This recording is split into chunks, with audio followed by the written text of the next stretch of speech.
Yeah, you're in the shot, by the way. I can move it. Hi, everyone. Hello. Howdy. Back another week Yeah. from the booth, Yeah. We are Yeah. inside of the booth. from four Different- different booths. Yeah. Differently missing two people. Yes. Now, yeah. Vincenzo's struggling with his connection, and Ali's still working very hard. As it will be. Some Mm. well, I had just a couple hours ago. Was We've all been. Yeah. Mhm. That's So- the life. so we kick it off. Topic we want to talk about.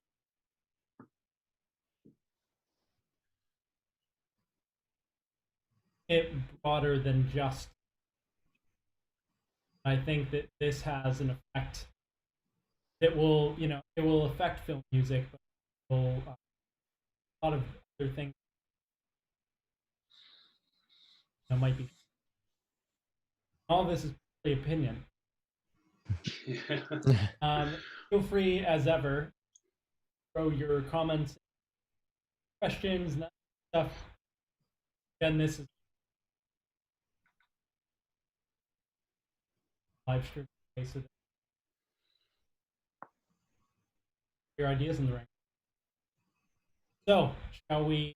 I guess I'll start off with that we were just talking about saving for the live, but talking about the idea that I'll take a quick step back in touching on mentioned a month or that Joe Rogan podcast, biggest podcast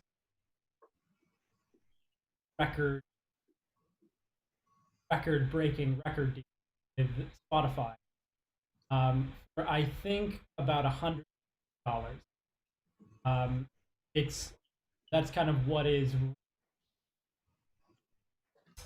So what does that mean? The biggest podcaster in Spotify. I think that's a huge indicator. Spotify is the it just became record label that now they're going to be artists, whether it's podcast and just, and that means that Spotify for dollars pulled Joe Rogan off of Google and off of Apple, and so they just became a major player in the market. And now that he's their format, that shift, I think overnight, stocks went about $5 billion. So it was $100 million investment off $5 billion. Amazing. So what does that have to do with music? I think that this is such an interesting shift because what is going to stop Spotify on an offering Ed Sheeran $500 million through 3 albums? And why wouldn't Apple do? Why wouldn't a bunch of these? Well, one thing. Sorry, go on, Mike. Just to kind of complete that thought, what else do we? Where else have we seen happen with Netflix, Amazon, with Disney, all of these platforms creating their own? So I think that in music, and so I think that creates kind of like a shift because for those are all big labels. They kind of My thought to the Spotify thing. I mean, perhaps I'm making an assumption here, but was that partly a reaction to, because there's obviously been this whole furor about royalties with streaming, because streaming is a slightly ambiguous format, if that's the right word, or way of absorbing media, because it's kind of falls in a grey area between mechanical and performing royalties. Is that right? And so Spotify have had to go through an awful lot of negotiations with how their royalties are collected. I think I don't know a huge amount about it. Nor do I. I'm kind of speculating, but I guess I don't know if it's necessarily reaction, maybe like solution. It would make sense for Spotify by offering a big chunk. And so if they can say, give you $100 million artist, and then take activity, and then now they don't have to pay out. They don't have to. It might be different from still, because music, it's sort of like if Spotify still has a license, then that wouldn't affect who they have. But I think it would shift away. Definitely, just like with Netflix. The bigger that get, the more, and it wouldn't surprise me at all. They have more power to fight all. Because I think with this thing that happened which I guess I'll touch on more in depth, that happened like beginning of the year, end of coverage, U.S. They kind of turned around. They don't want to pay. So either you're going to accept this new, just don't pay you royalties, or we're going to strip your music off of Amazon and place it you already own. Obviously, it wasn't even a negotiation. It was just them saying, we're not going to pay this anymore. People fought back against it and got it overturned. Nothing happened, and these royalties. But I could see the point too, where think about if Netflix is going to create an original, where you as the they've paid for that music. Now they're going to pay for it every time they play. Whereas before, when the studio was separate from the distributor, and the studio would pay for it, then they paid for it and it goes out. When it gets broadcast, the distributor has to again pay through. So it made sense. But now that the studio and the distributor are, I understand why they wouldn't want it twice. So, Are they also publisher though, Mike? Because then presumably they would force the composer to sign away a vast percentage of the royalties anyway, which they would then get. Are we talking about I think. Like Netflix? Yeah. So I'm speculating, but kind of from what I've heard with different deals and what to expect, those kinds of is from my that they would become a publisher. That wouldn't performance royalties. So when they take over the publishing, they essentially do assign ownership of the copyright. What that means is that they can sell your music and relicense your behalf. Part of your deal is, so for instance, my publishing deal have a split. Even though Court Publishing is the one who owns the copyright for the term agreement, as soon as they stop representing the publisher, maintain, then so then during that term they can sell my music, but then we have a determined they make the majority. So to put it in a kind of example, if they were to license one track from my for $50,000, and then they're able to do it. They're able to make that deal happen because of copyright. I still maintain the majority. I maintain based on that's the licensing. That's the sort of mechanic. But then there's the performance royalty separate. That's the one that's still paid by the distributor. So if they license back feature film, money, I get that licensing. And when it's broadcast, then I still make royalties.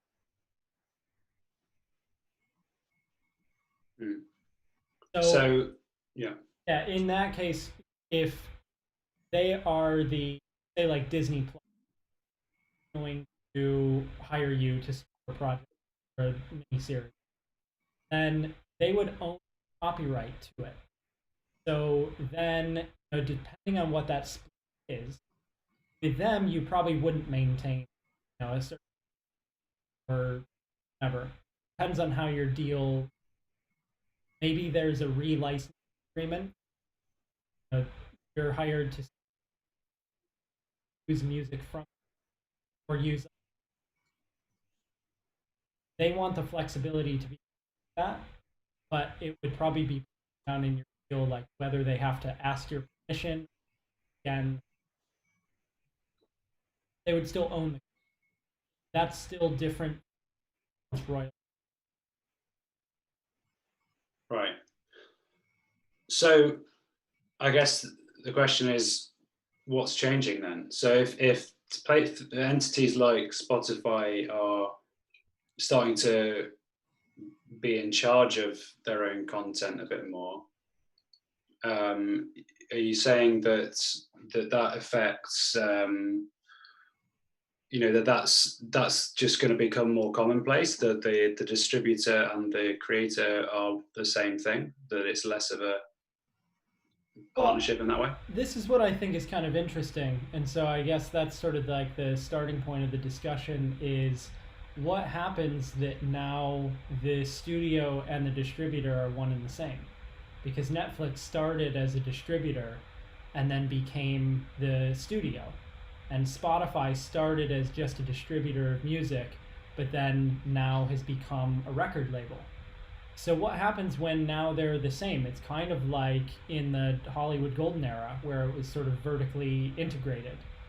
It was slightly different because I don't know if they were necessarily also the distributor, but I could be wrong. Maybe one of you guys knows better than me, but wasn't it sort of like MGM also had, a whole bunch of theaters throughout the US, or it's like one of the major studios? I think so. So it would be that kind of model, I guess, where, or that sort of scenario where one of the, studios also has total control over their own distribution. Right. That, I don't know. I mean, I don't know enough about it, but yet alarm bells ring to me when I hear that. It sounds to me like a limiting factor rather than a hindrance more than a help. I don't know if you guys feel the same, but if you're answering, if the person in charge of commissioning your work is also in charge of where it gets shown, and therefore also in charge of paying you your royalties, that feels scary to me. I don't know why. Yeah, my question, going back to Spotify, I have a question about that, because Mike, you were saying that there's a possibility of them doing away with royalties. Now, that works fine for, obviously, I guess, signed artists who will get sort of a set upfront fee, but how does that work for the independent artists? How does that work for like the little guy who is sort of uploading his or her music to Spotify, and if they're not paying out royalties, how would that model work? Just to sort of wrap my head around it. I mean, I don't, I sort of wonder what would happen too, because that to me sounds like everyone else can really get screwed over. Yeah. Because if the model is that, well, we don't pay royalties, then yeah, it's only the people at the top. And I feel like that's kind of how it is with, in a sort of lateral comparison. There's sort of the one Hollywood films that will put out a massive fee to the composer separate from the expenses, rather than having like one big package deal.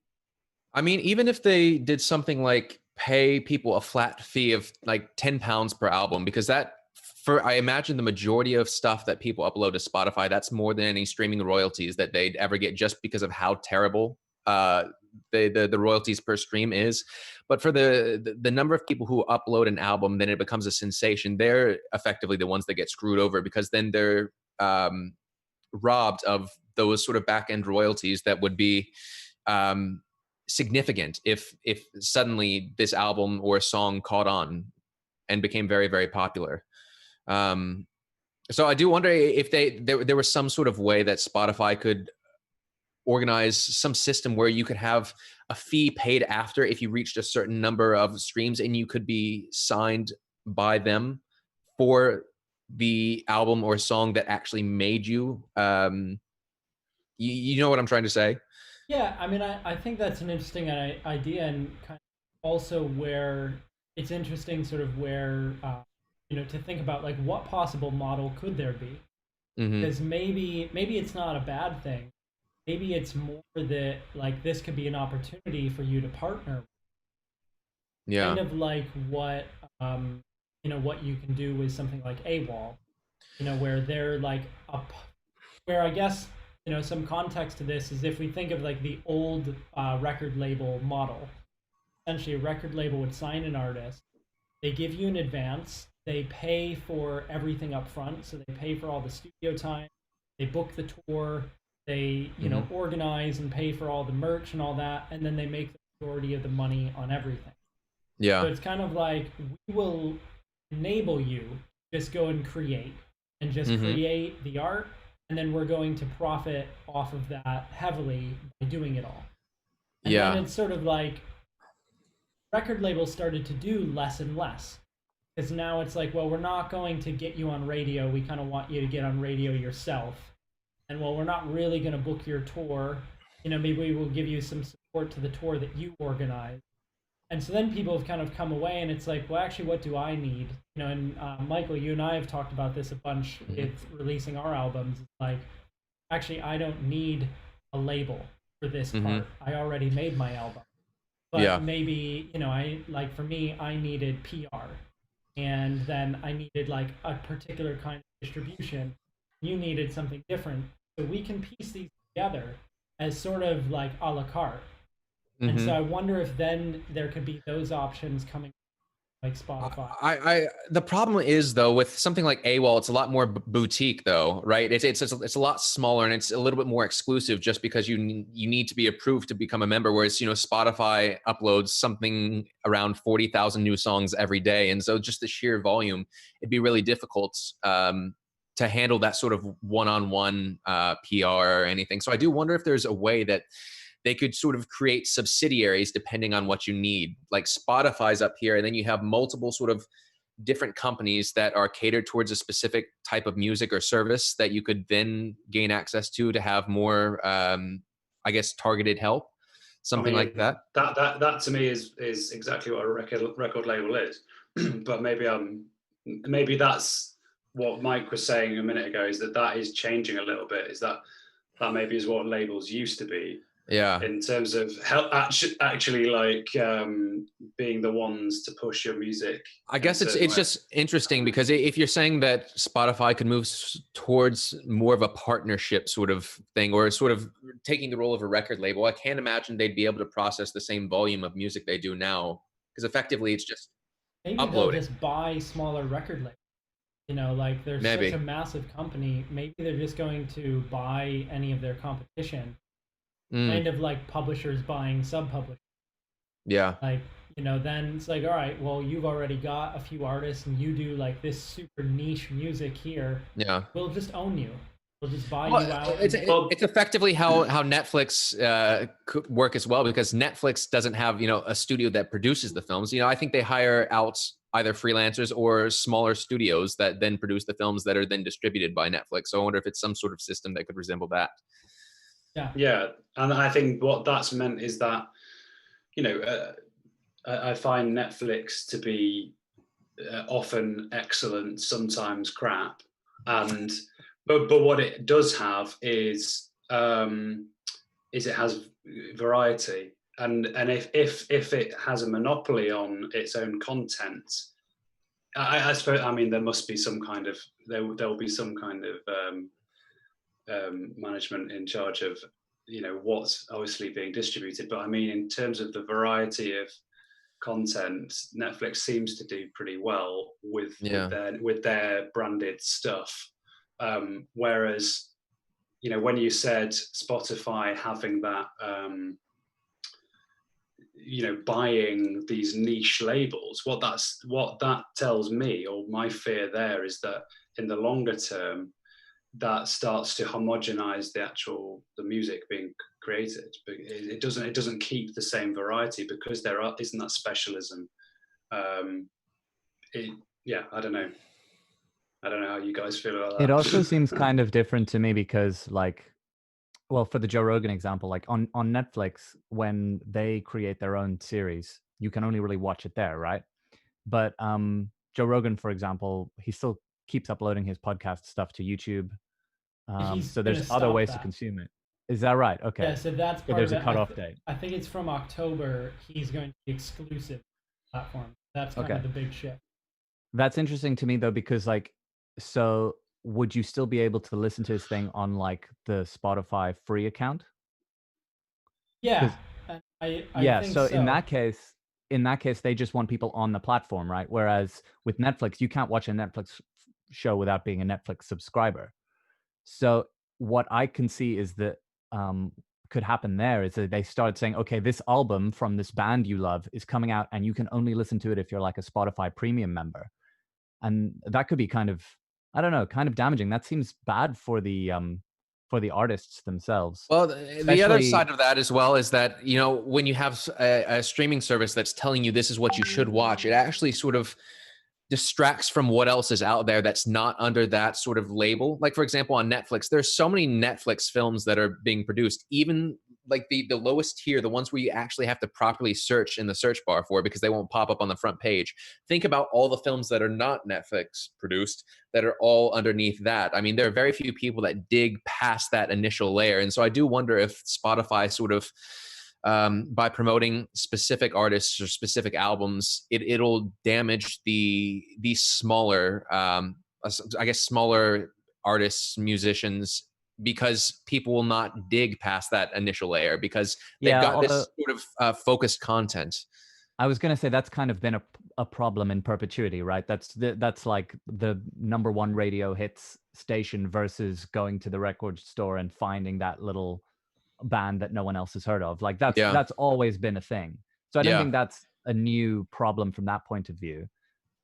But I can see what you're saying about how if they're always like suggesting things to you, could homogenize things. Yeah, exactly. And I just think that there's possibility of, the benefit of user playlists, which I think is probably one of the best aspects of Spotify, is you got these huge curated playlists that I know Mike and I have talked about, that are user generated and have huge number of views. And if then Spotify starts creating more of those, I mean, they already have sort of essentials and things like that, but I can't help but feel like that's going to get pushed lower and lower down. That's what I was gonna say is I think that's the problem that already exists is like because they are the gatekeeper.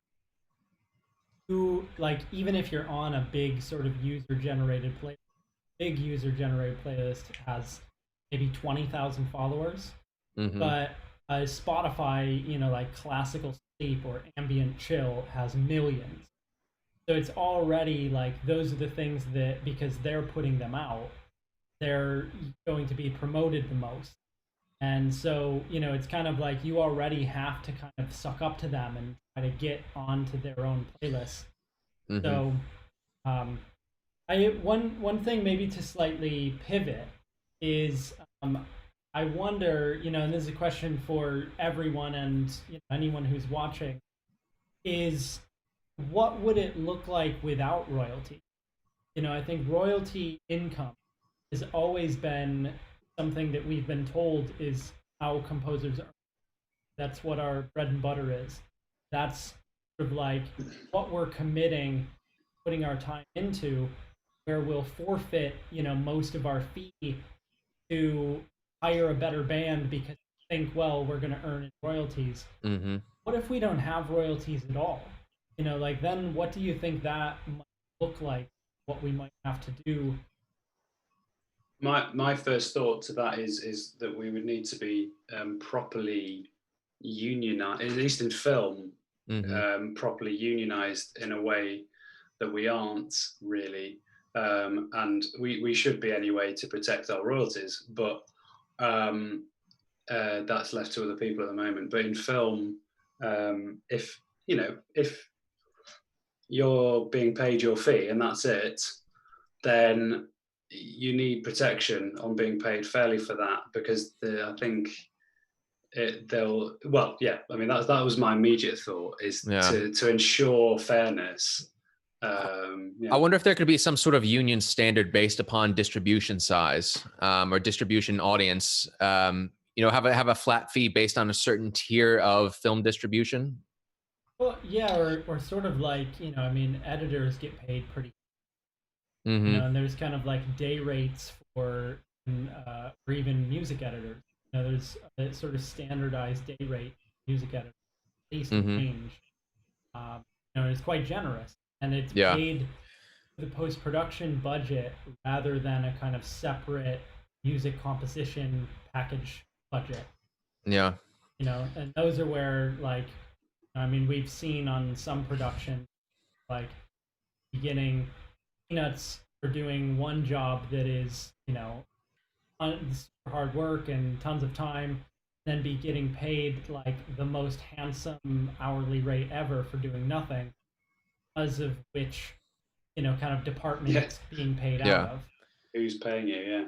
Yeah, So, maybe there should be some sort of standardized hour rate would be a good baseline to sort of start. And the problem as well is that, obviously the music, when it comes to the budget, is sort of thought of as a last resort. Is either Shane or Mike, one of you told me, the big project where the music got slashed massively, like 90% of the budget gone. I forgot what film we were talking about, but I've seen it on a few projects though. I mean, one of the first jobs that I was ever assisting someone, I saw it happen like in a phone call.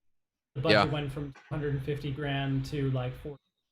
Yeah, but the problem is, in that case, most of these are package deals, aren't they? And that the musicians still have to sort of come out of that fee. Yeah, but I think, because package deals, as we've seen, it's sort of like there's no rhyme or reason to which project ends up in a package deal or which ends up being sort of fee separate. I think there's a lot of factors, which could influence that. But I think it's also just, like, would it be better if we never got royalties? Like, if I think the advantage of royalties is that you don't have to work until you die. Whereas if you are getting paid a day rate or an hourly fee, you stop working, you stop earning. So at least like with royalties, you're able to build equity into something. But maybe if you're getting paid a ton of money, daily, work on something, and then you're able to put equity in other markets, maybe it doesn't matter. Like if you're getting paid a shitload of money, then just buy a house, and you can not really worry about that. Well, maybe there's a different question in there, which is, why do we get royalties? That was non-rhetorical. Yeah. Well, I mean, I struggle to answer that sometimes, if I'm perfectly honest. I mean, it's it's obviously it's a protection of your creative output, but why should we get royalties? I think our generation also be more comfortable with questioning that too. At least I feel there's a reality that I see a time without. I don't think they're guaranteed in our future. Yeah. I mean, even within 10, 15 years, that might. The one thing I don't like about that is that with the absence of royalties and essentially just relying on the upfront fee for your income, I don't like the fact that you have to choose between making musical decisions that may benefit a film and your own personal welfare. That's the problem I have with it. And if that you may not be able to do what you want or what the film actually needs due to the fact that the budget is is too small and you have to take care of yourself first. And I feel like that really shouldn't come into play, especially when these films, a lot of them have much larger budgets, and music arguably plays one of the most important roles depending on who you ask. But on the flip side of that, Michael, as well, there's something to be said for, you know, a creative team bringing something together that's greater than the sum of its parts. And so, you know, what royalties offer is the opportunity to get your, you know, your what's due to you, even if the creative part of it, the actual making of this thing, was done on a shoestring, or not, even though the final product may be amazing, or you know, it shows that you're worthy of that, I think. And that's very common. You know, lots of films are made from it. Also, something that we're all very an issue dear and close to our hearts is making sure that if the package deal is big enough and you have royalties on top of that, the composer may be more than willing to actually pay assistants a reasonable fee, because that's going to come out of that deal. And if it's no royalties on the back end and it's just that upfront fee, the music will suffer, and more than likely any sort of assistance will get less than they possibly could have should there be royalties afterwards. I'm sure we can all agree that, you know, if there's no promise of royalties after this thing is made, there has to be compensation beforehand. I mean, there has to be a standardization of these jobs, and having some sort of set hourly fee ingrained in the production budget. I think, I mean, Michael, you make a good point that, like, well, it's, you know, it has to make decisions on, you know, like, between, can this be the most creative thing versus, like, my own personal welfare, you know, or my family's welfare. And I think that is inherently bad. I think that is a poor scenario because it doesn't allow you most creative. And so I would definitely agree that, like, that could and should shift in order to, you know, just for making things better, just to have a better kind of product and output. I don't, you know, I mean, kind of steering away from, like, you know, because composers have to do with, you know, what they have. And so you know, whether it comes down to not is sort of irrelevant, but that, like, it's just because nobody, you know, is sort of looking ahead for that, but mostly just in terms of, you know, if you are forced to kind of make those decisions, then, you know, is that making it worse? So isn't that enough? I mean, I'm just sort of falling down the rabbit hole. The royalties are great, but I also don't really know why we get them. You well, know? just to give my thoughts on that, like, I feel like if you create a piece of art, a piece of music that is part of a film, that then later becomes an important part of the public consciousness, and it gets performed and it gets used in other settings, like, that's still your original creative output. It is. So why should that not be treated in the same way that other royalty collecting pieces of art are treated? Well, on the flip side of that, there are plenty of non-royalty collecting forms of art. You know, painters, for example, they get commissioned or they sell a work of art, and that's it. As far as I'm aware, I mean, please correct me if I'm wrong, but there's plenty. Yeah, that's an interesting thought. Like, if you create a commissioned painting and sell it, and then later it gets turned into prints, and those prints are sold, are you eligible to receive royalties on that? I would assume yes, because that's your. I would think so, and that would probably be similar to, like, relicensing music. But Shane, I think actually that's interesting, because where, you know, when royalties are paid by the broadcaster, it's because the broadcaster is benefiting from the thing created. So, you know, it's like they're earning more because of this thing that you produced, and they're using it. So, you know, that makes total sense. They should be a royalty for it. A license is a clever way to do that fairly and simply. Yeah, I mean, that is the reason for royalties. It is anyone who encounters your work should pay for it because you've made it for them, and a portion of that should go to you and whoever else was involved in making sure they received it, which is why there's a split in royalties. But I guess it's it's interesting to think that there are other creative fields where it isn't dealt with in the same way, and that's just commonplace. Maybe it isn't, but so what do you guys think of that? If again, this and the dish is also the distributor, and it's sort of they've already paid. Mm-hmm. And then I could see. Yeah, but my question is the upfront fee directly sort of correlated to the effort and work that was put in? Because the thing is, I have a feeling like there's a significant number of films where the upfront fee may not be, it may not be great, but you're counting on obviously sort of residuals that keep adding up year after year.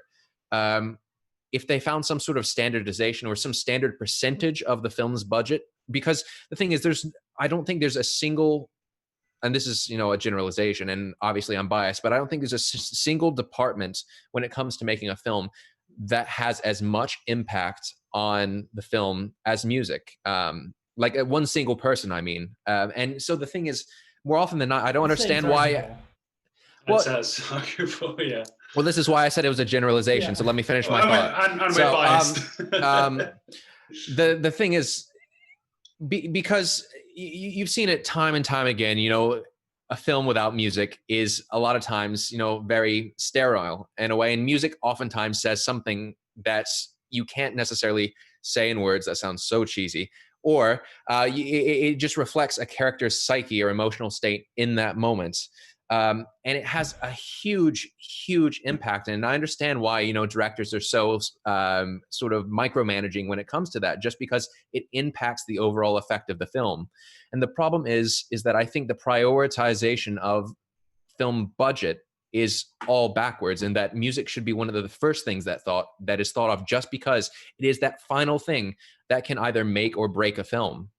It can absolutely take something that's great and make it absolutely fantastic, something that's good, make it great, and something bad, okay. I completely agree with that. And I think the mistake that's usually made is that because the composer is in post, isn't consulted until too late, at least. Mm-hmm. That's slightly sweeping. There are obviously very fortunate composers and projects that where the composer's involved before anything's been shot, and that's great, and that's how it should be. But the sort of point that I'm making there is that the composer can advise on, after discussion of what the music's going to be, and then give an idea of budget, so they can, it's a much earlier point in the process where they can be fiddling the budget, rather than discovering in post that the composer doesn't have enough money, which is what happens all the time. I'm just saying, like, I'm gonna go back and address my previous comment that you said you disagree with. I'm just saying that, I think, take for example, not to, beat a dead horse, but like the Westworld competition, we saw how many entries could, work, but we equally saw how many entries were just completely ineffective and almost ruined the atmosphere of the clip. And that's all I'm saying, is that there's, apart from the director, I wouldn't say one single person has as much overall effect on a film as a composer does, because the actors work together collectively, yes, as an ensemble, but I'm saying as an individual. I'd say editor, cinematographer. Yeah, they could have the same. But the difference here is that you'll also have assistant editors, though. And what I'm saying is, you have assistant composers. Yes, but I'm assuming the model of a classic, just one composer but it's not, per film. There used to be one editor. I think there's. I think it's interesting. Of course, I love composers too, but in the cinematography. Think of there are really stunning examples that have completely elevated something that could have been absolute. Mm-hmm. And so I think you could make the same comparison, but a cinematographer is paid a one-off fee. And then that's it. Then they move on, and they're recognized for their work. They don't get residuals. Maybe a top recognized person might be able to get like points on box office, and they might be able to get some residual out of back end of film success. But I think that would be incredibly rare, and they just get paid per job. And so like, what if that was us? What if we just got paid for the music and that was it? It's no longer our music. Like, they don't maintain their shots, or get royalties on a they can. Yeah, well, I think Mhm. that's largely how it is for video games, I believe, is that they're just kind of one and done package, no residuals. Oh, I So think that different though, because the is that because the mechanicals with games is so different now? Because like with film now, film and just music generally, the likelihood of mechanical royalties is so much less now because no one buys CDs anymore, and no one buys DVDs anymore. They stream everything, and so it's not. This is kind of what I was saying really early on with the whole Spotify, the grey area of royalties, is that what is streaming?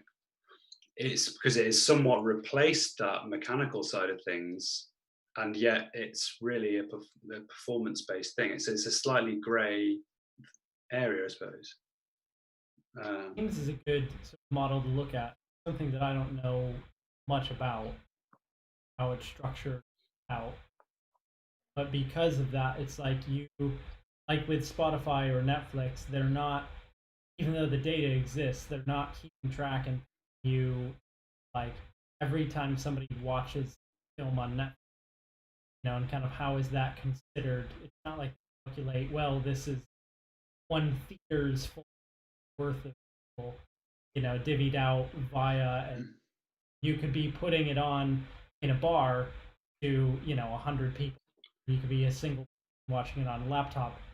So it's like possible to tell the impact what it's having distribution, much like a game. That Well, like yeah. somebody just buys a game, and there's sort of no further tracing of how often they play it or are sort of privately broadcast. Yeah, but in the Also, same way, like there's no way to even though nobody's buying DVDs anymore, there's no way to really trace how many times somebody watched a movie on repeat. It's just based on that initial sale. sure, that's true. But like, one thing you're saying there, Mike, kind of leads me on to something I've been thinking about.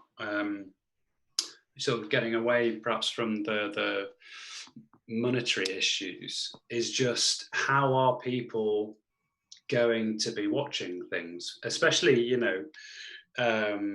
post virus and things where every film's getting delayed and stuff. But there's also more to it than that. There's been a shift, I think, with with streaming distributors and how people actually want to see their films, and that sort of appreciation of I suppose the auteurism of designing something that's meant to be seen on a big screen. I don't know whether that is always still the case or not. I think there's a lot of, for Netflix, for example.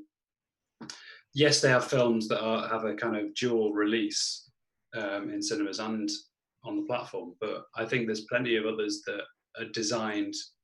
This is going to be watched on a 20-inch monitor or something, and so does that affect the production and post-production of it? What do you guys think?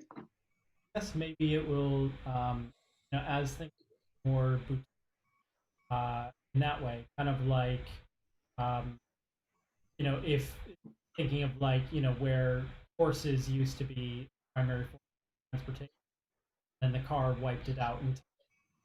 But people still ride horses. It's just now it's only in a boutique fashion. Mm-hmm. So like it's not to say that that's what cinema will become. I think there's people still go to the theater, and obviously it's a live performance, is played back one, recorded one, but that people still want to go out and are still going to maybe like that's kind of what you see with have in London, Everyman, or Mhm. like, it's a nice lounge chair for food and have it brought to you, and it's kind of like a night out more than just buying a ticket. You have that Yeah. as much as you have like the multiplex.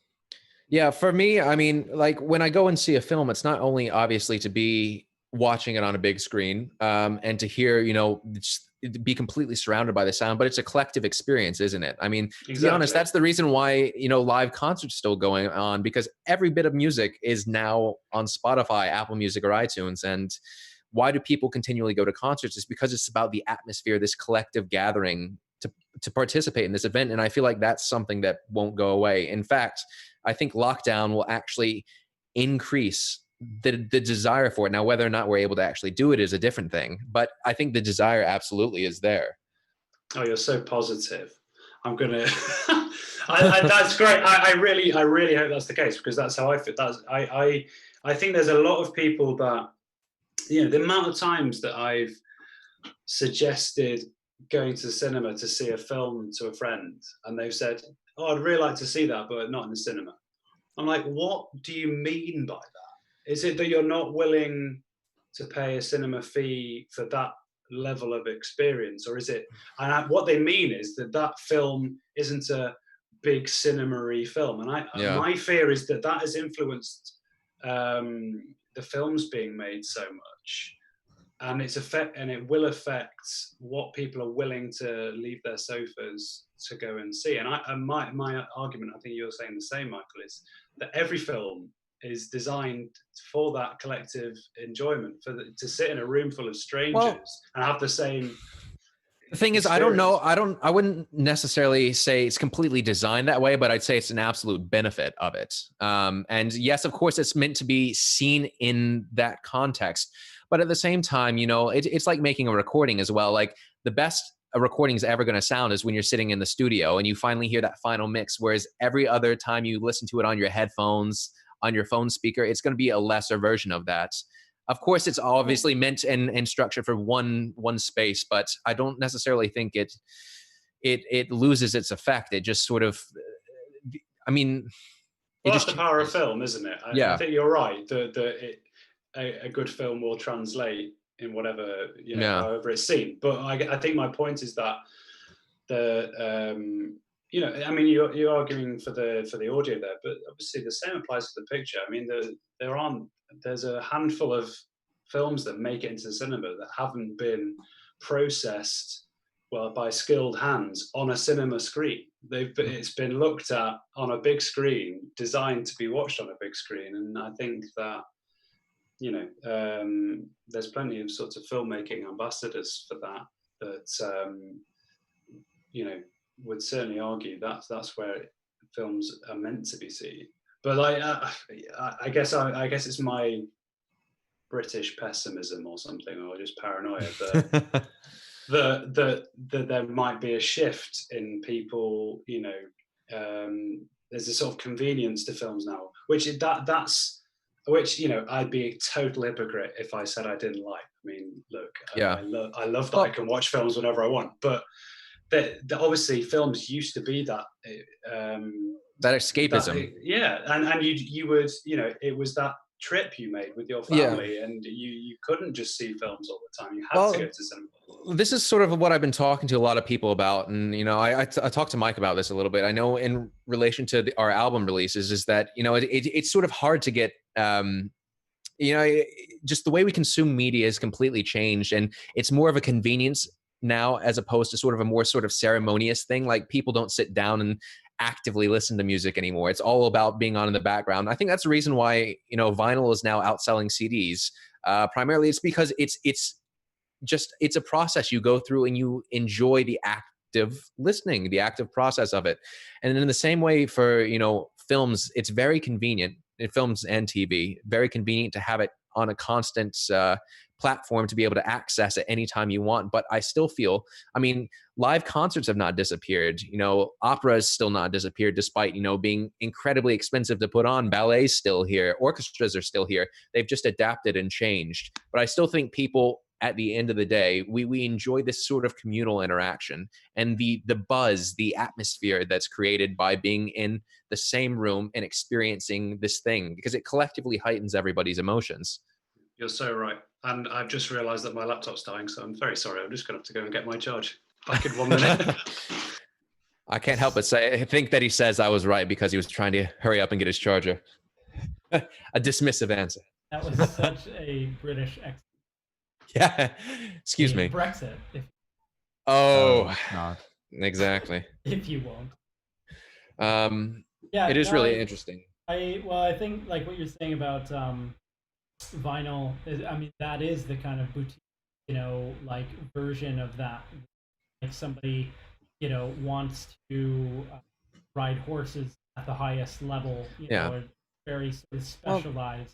It's effectively the equivalent of sort of Polaroids coming back into fashion, isn't it? It's this actual active process of being involved in what you're doing. Whereas, taking a picture is just something everybody does now. It just doesn't feel special anymore. But when we had those Polaroids taken at Vincenzo's 30th, like it was an active process of trying to get a good picture. And it felt that much more meaningful when we actually had the, I know, exactly. He's got the youthful baby face, despite spending many summers in the Italian sun. So yeah, people enjoy those physical mediums. And I think being actively involved in things, because I think this is getting sort of off topic, but I'm saying societally, we have shifted to sort of passivity when it comes to most activities in life. And I feel like most people enjoy reprieve from it. That's why they enjoy going to the theater. That's why people will continue to see Hamilton, even though it's now streaming on Disney Plus. It's why they'll continue to see opera and ballet and go to the cinema, just because there's something about being there physically.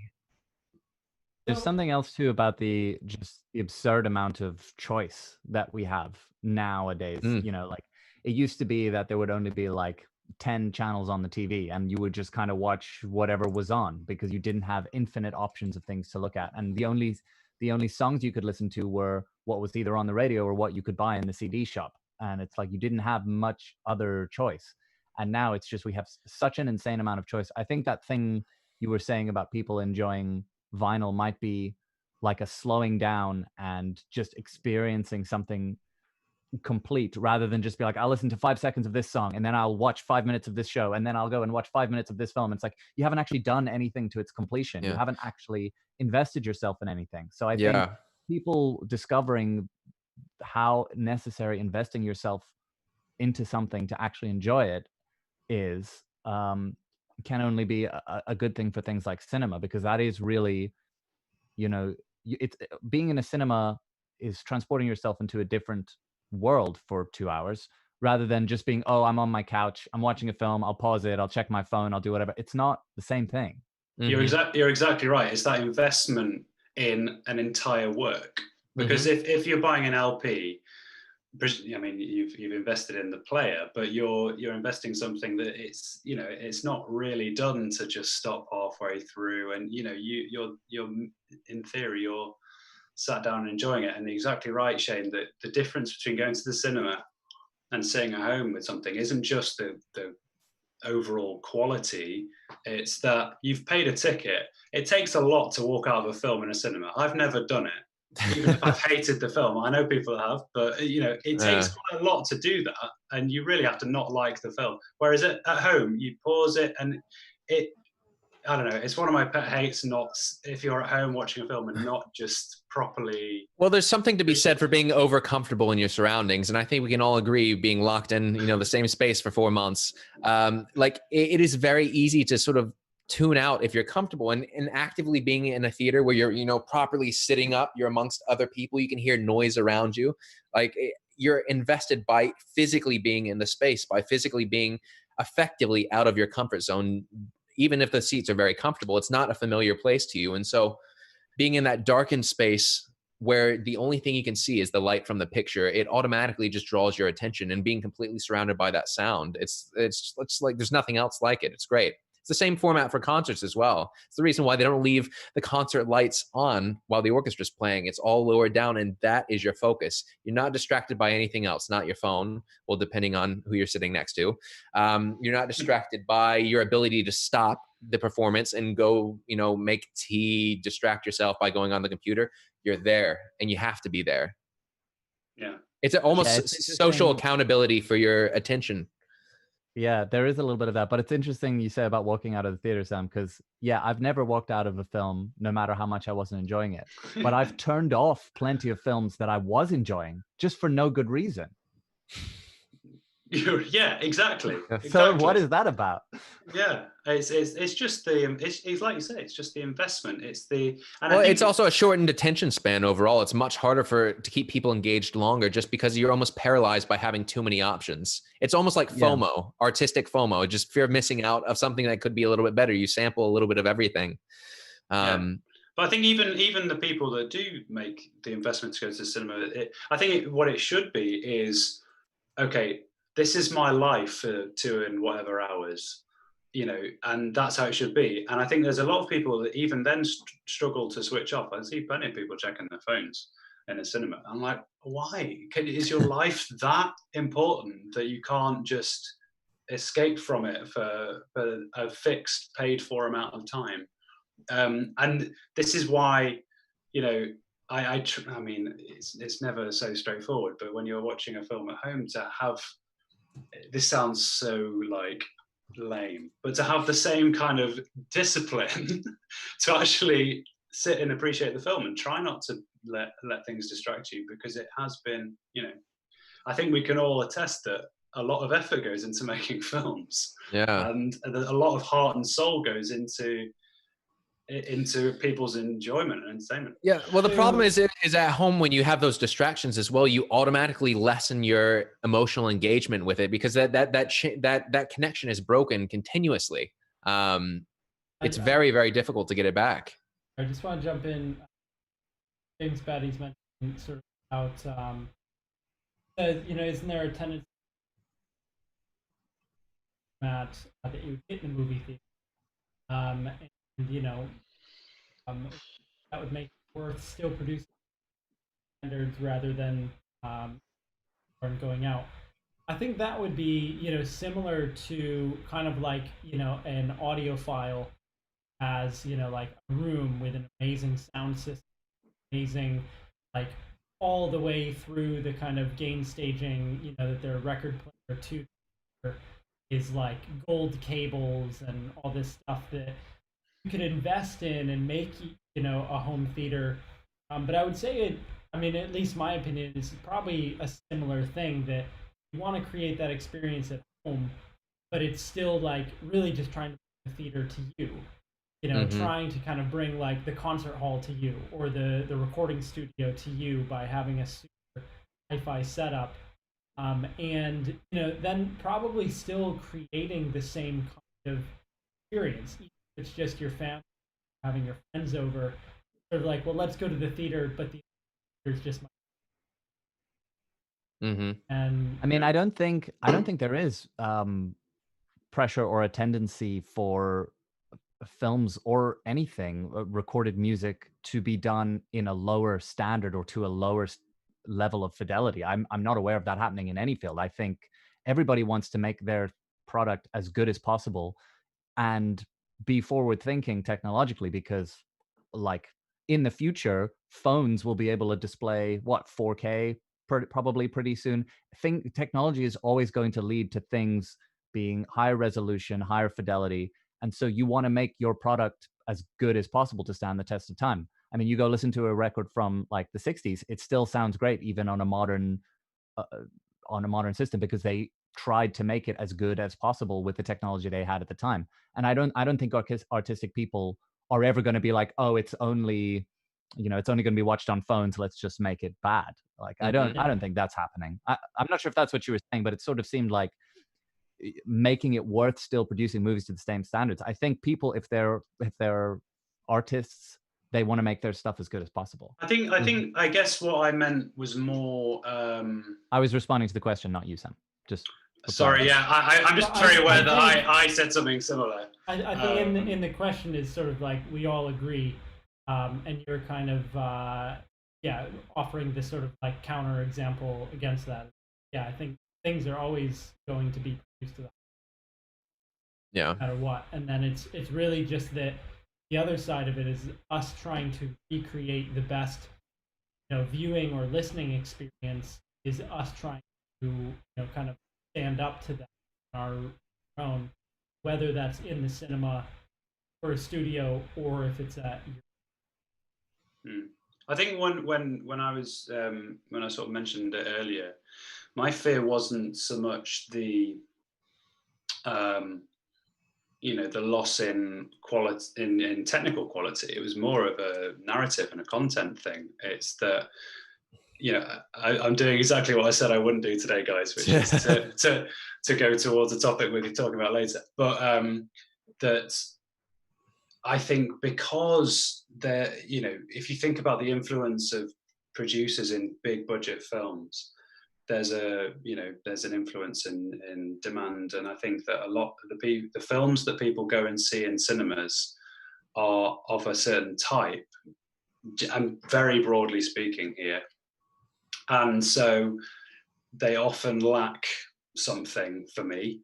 I'm speaking personally now. They lack there's something about it. There's just and they're more the sorts of films that I'll say I'll watch it when I can at home, because that's when I can get the same enjoyment. But then I guess what I'm saying is that there's more altruistic things, altruistic projects that, if that's even a word, that that deserve their place in cinema, that I feel some people would choose not to go to the cinema to see because it doesn't have all the bells and whistles and the necessity for a big screen and big audio as they see it in the same way. I guess that again maybe it's paranoia on my part, but that would be my fear, is that that causes a shift in the demand in cinemas. And I feel like I've seen it already. Like there's a lot of films I less and less interest in, because I think they're designed to drag people into the cinemas with big sounds, big effects, and I think that also links back to what you were saying, Michael, in budgetary concerns. That's partly why music doesn't get enough money, is because it is perceived as less important as those things. And so it's just these are the if I've little me on my shoulder telling me, but to a point that's always been there. And I suppose but at the same time, I feel like it has gotten worse or greater. The effect has gotten greater in recent years, and things have become much more homogenized, and it just has to do with general taste. I feel like a lot of times people will want to go to the cinema because they want a 2.5 hour adrenaline rush, loud sounds, impressive CGI, and that's it. Whereas there's sort of very little story. I will say that this may be getting off topic, but with the sort of advent of streaming services, the nice thing with that is that it allows for more individualized stories to be told, because you're not basing what gets funded on distribution, whether or not it's going to be able to get into a theater, or whether or not you're going to have this huge backing from one of these big production houses. You're able to have much more of these sort of indie studios that are still able to get their movies onto the streaming platform and out and about. I think that's very American, though.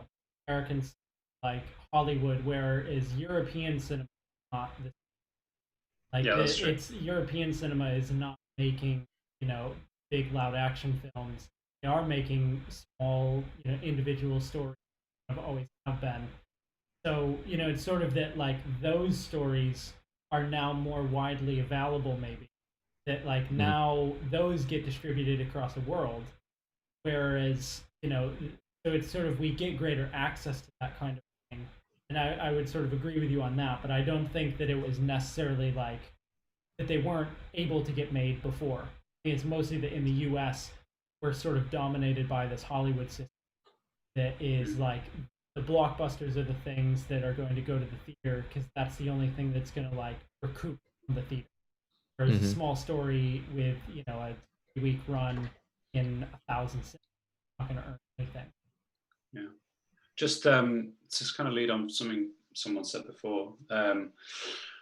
Another thought I had was to do with how we're able to make stuff now in a way that we never were before. You know, if you watch the Hans Zimmer masterclass, you'll know, you know, you can make an entire soundtrack on a laptop, and to a point he's right. I mean, Hans Zimmer's always right, but to a point he's right. And like I think what I'd like to open up to the floor is it a good thing or a bad thing that access, it's just so easy to, well, on one side make films, but also write music? I'm going to put my little sort of closed-minded opinion at the beginning first, and then you guys can tear it apart for... I feel I might agree with you. I feel like you will agree with me. Before that, though, can I just say we've kind of hit the hour, so should we maybe focus on... Make this our last topic? Yeah, and then I think we could just talk about kind of rapid fire where we think things may be heading. Yeah, sure. So my opinion about the ease of access, I have a sort of a multi-tiered opinion on this, and I think it's really great. And in some ways, I think it's really bad. And then on the really great side, it's given people who may not have, if we're talking about music specifically, it's given people who may not have had the benefit of years of music lessons or the benefit of having access to, you know, music school environment. They're able to produce music, and it's great. You're able to produce it to an incredible quality.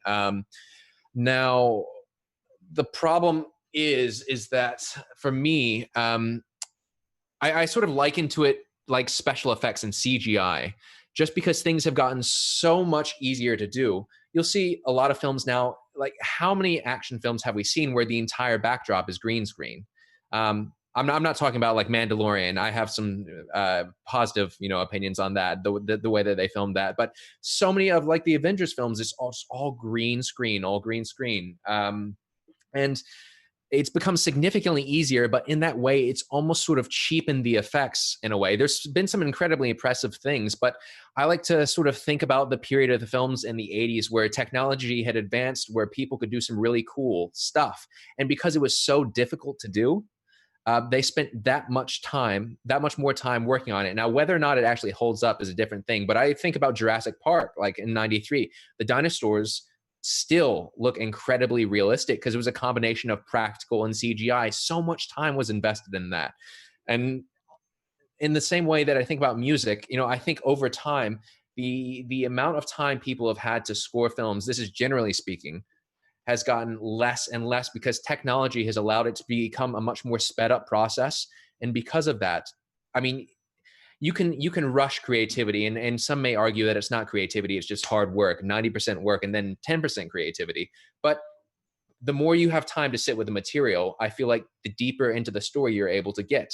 And you're able to maybe allow the music to embody the spirit of the film and give it sort of more individualism. Before you see with John Powell, who only does, you know, a couple films a year, and he has that a little bit more time to sit with a film and give it that special color and special flair. And so in some ways, I do think it's really great that we're able to create music as easily as ever. In some ways, I feel like it's made everything so homogenized. But in the same way, I also feel like it's allowed a lot of people opportunities they wouldn't have otherwise had. But in the context of film, I feel like, for me, it's been slightly overall a slightly negative effect. I'm not going to say completely negative. I'm just saying slightly, at least from my perspective. If I may, because you say many of the same things I'm thinking, Michael, but just on your opportunities thing, my question immediately is, what opportunity? And I agree. There is so much more opportunity for music creation now. I'm talking about music and music with film. It's much more easily accessible to everyone. Yes, you need to spend a bit of money, and hopefully if you have that, you can get there, but nowhere near as much as you used to. So in that sense, it's really accessible. My feeling is that there is a difference between opportunity of creation and opportunity of learning. And what is getting completely ignored by many people is learning their shit, if you'll excuse my French. And if I may cite my favorite one, guys, It's the chord progression generator. Now, I keep getting adverts on on my Facebook page for this chord progression generator. So clearly, you need to learn your chords, then, Sam. I have learned my chords, Michael. I mean, I may have spent too much money on my masters doing it when I could have just read it in a library book. But that's my point. You can just read that in a library book. And what they're encouraging is progress without understanding. They're encouraging creation without actually knowing what you're doing. How is that ever a good thing? Like, learn how to do it, and then you can do it instinctively, and you can be far more creative with it. But what they've got is a folder full of MIDI. Well, yeah, the problem is that with the bitter perspective is that because it's so easy, it effectively, the process has been cheapened, because if you have these tools, whether or not they're beneficial or not, effectively anyone can do it. Now, to a certain degree of mastery, it doesn't really matter, because at the end of the day, a lot of people just want what they've heard before. And there's so many people that can recreate that, where it's becoming so much more homogenized.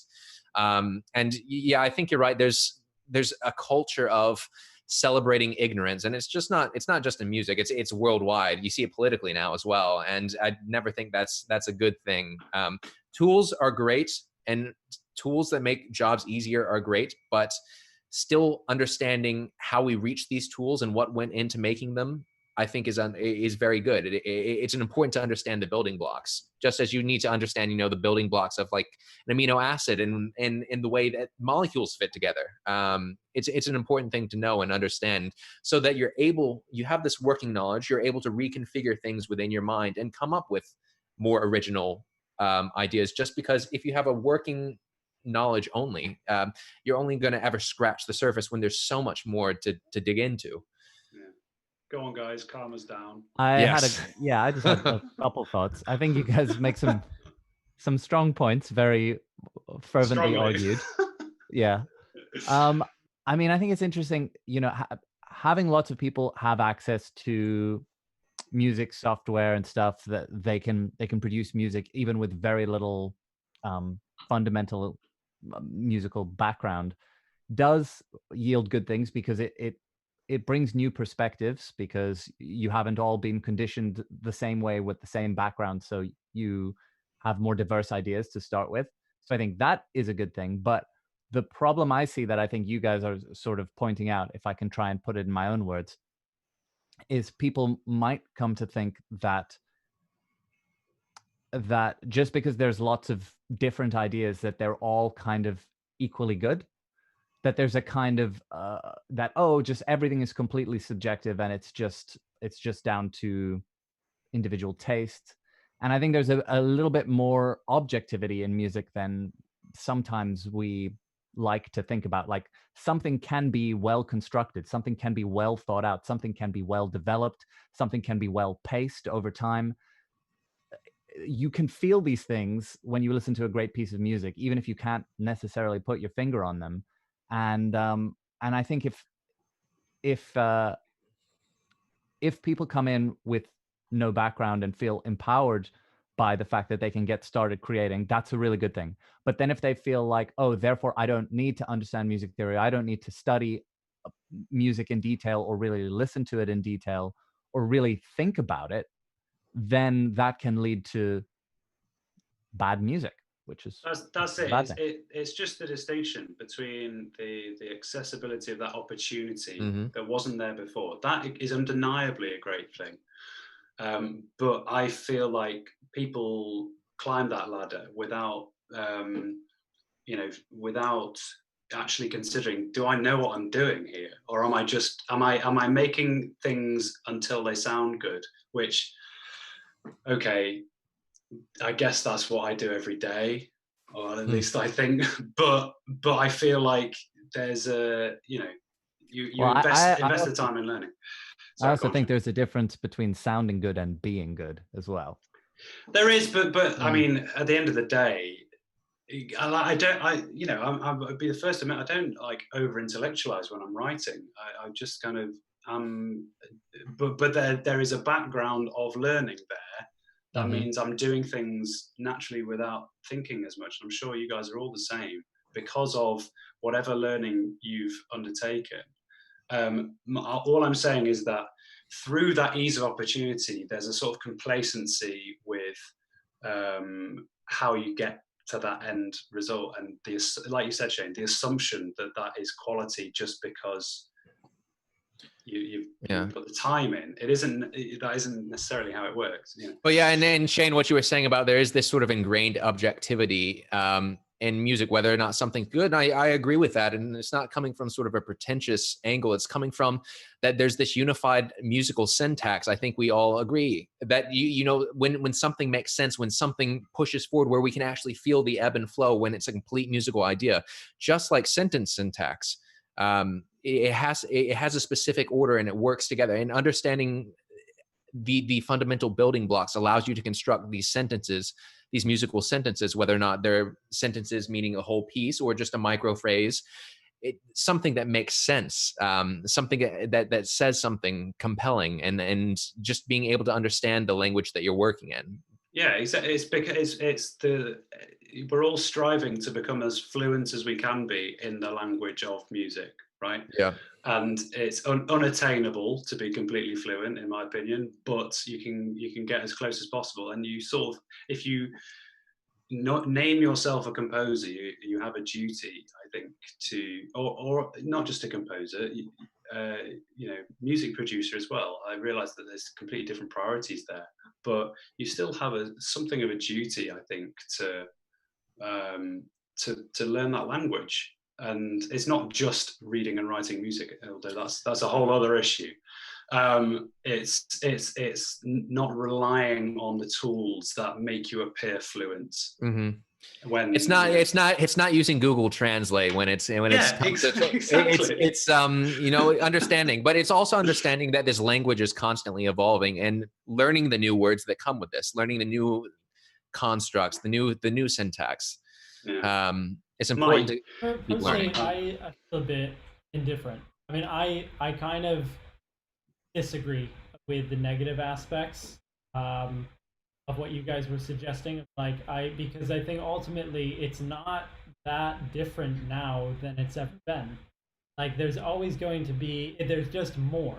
So there's a lot more garbage, but there's also a lot more amazing music.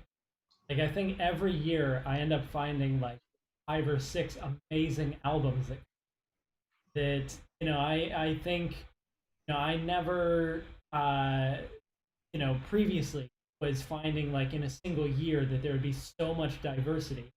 So I think like the way that we can access music and how much music we can access is really unique, because it's not like you're stuck to your genre. There's so much cross influence because you can listen to literally anything at the time. And I think that the tools that people have to access it are great. And I think I agree with Shane's point of like the you know, sort of subjectivity versus objectivity, and that if a bunch of people think like, well, you know, even if it is what we would consider poorly constructed, it's like, well, enough people like it, so doesn't that make it good? Well, no. If it's poorly constructed, it's poorly constructed, and it could be better. And just because a lot of people like something, you know, they might not know any better of how much it could be improved.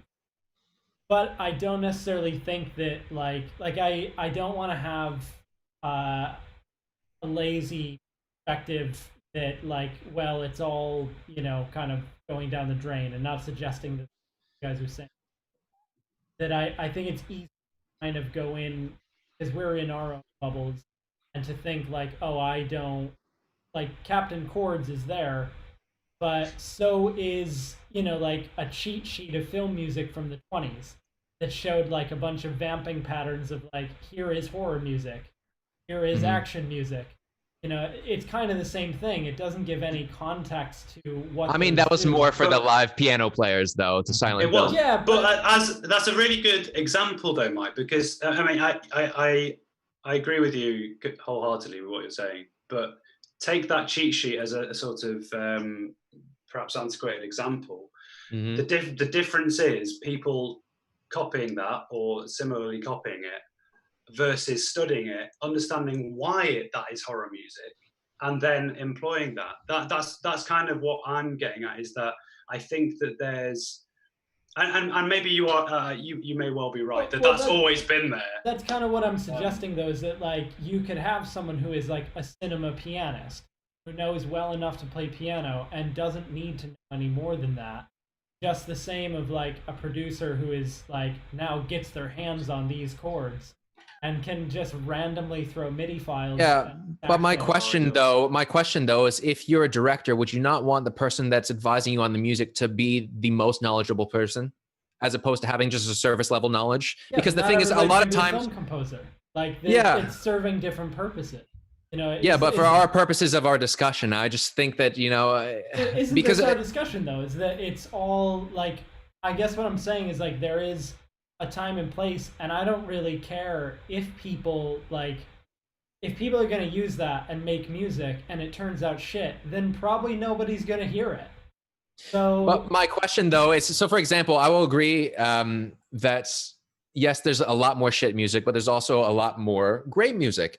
The problem I have is with the oversaturation. I liken it to having two people in the room, both shouting. Let's say one person's shouting something good, one person's shouting bad. Now imagine there's 100 people in the room, 50 people shouting good, 50 people shouting bad.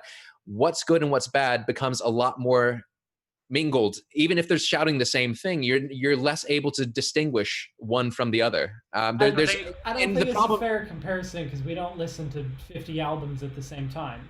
Like, no, but my question is that the search for better music becomes significantly harder when there's more bad music. Even if there is more music, it doesn't matter about.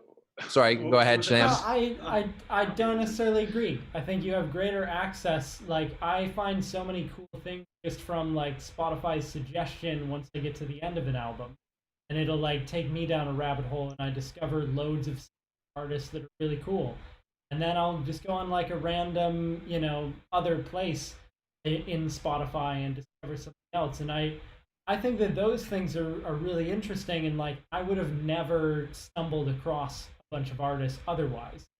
Whereas, yeah, but similar artists though, not different though. These are similar. I can also just randomly search a different genre or topic and discover something. And you know, so it's like, you know, I'm not stuck just to that. I can actively try and like find a different algorithm to show up, you know, to show new artists in front of me, because I want to. And I think if people don't want to or don't care, or just like they don't care about learning music theory, and I don't care, they're not going to produce anything that I'm going to listen to, you know, most likely. Well, quite. I mean, I think, I mean, this whole thing is sort of perilously close to one of my undergraduate lectures on what is musicking, which, you know, as much as made me want to vom, was actually quite an important question, which I won't start going into now. But essentially, you know, what we're saying is that there is actually a lot of, there might be objectivity in what is well formed, musically speaking, but there is so much subjectivity in what is enjoyable. And you know, I'm sure we'd all be the first to admit, we listen to things occasionally that we know are not great, but we love them. Or, you know, I'd be the first to admit that. There is music that I don't think was written with the most skilled hands, but I still love it. And I think there's so much grey there. I think what I was getting at earlier is more just, it's more, for me, it's just a responsibility that with an ease of access to that opportunity to create. See, that's something I don't feel what has always been there, Mike. That's something I think is vastly improved in the last 20 years. Yeah, and I think that, of course, that's a good thing, because, you know, that there's that vastly more cross-pollination going on, and that's brilliant. But I feel like a symptom of that is perhaps that people take the absorption of knowledge that should come with that for granted. And I think, you know, that example sheet of a silent film pianist is a great example, actually, of just what might happen is people will see that as, oh, brilliant. I can just, okay, so that's my horror. And you just play that in. Whereas actually, there's a difference between that and sitting down saying, oh, okay, so they've got some, tritones in there or whatever. And that's what makes it sound like that. And understanding that is so important for you then taking it and adapting to other things that you're working on. And I think that there's I'm not saying it's going to happen. I'm being paranoid and pessimistic as always, but I feel like there's a threat of that. Perhaps it's more, perhaps it's less a composition thing. Maybe it's more of, maybe for me, I'm seeing it because of there being more of a crossover between music production and composition now, that there's a sort of acquired skill set that hasn't actually quite been acquired. Do you know what I mean? That there's people producing music, and that's a totally different skill set to completely creating music. If you put that all just position, kind of like on our end, well, like I wouldn't consider myself an amazing producer, and that's a whole I lack. And of like a deep understanding and kind of theory of similar way. And so I think there's a lot to be gained and learned. And I guess I just don't want to like sometimes I think especially as someone who spends a lot of time in academia, academic side of it is to be biased towards music theory, and a deep understanding of that is better than like anyone who doesn't. And I'm not saying that that's what you guys are saying. I don't think he's coming. That I think that if we classify all of those tools, isn't it just more tools? Isn't it just more new, exciting things with that? That's the positive side that I see. Is like it's all just evolving. It's all just cross-pollinating, blurring that line between what is kind of like what's composition is really exciting to me. I get what you're saying, man, and like I'm the first to admit that, and I'd be heartbroken if people thought that I was anything but enthusiastic about composition, because they're the best teachers, aren't they? As enthusiastic people. I guess my point is that it takes more than the tools to make a composer. And I think that's all I'm saying, is that I think that there is potential for, Mike, we've had endless conversations about the negative aspects of technology, because I'm very negative towards it.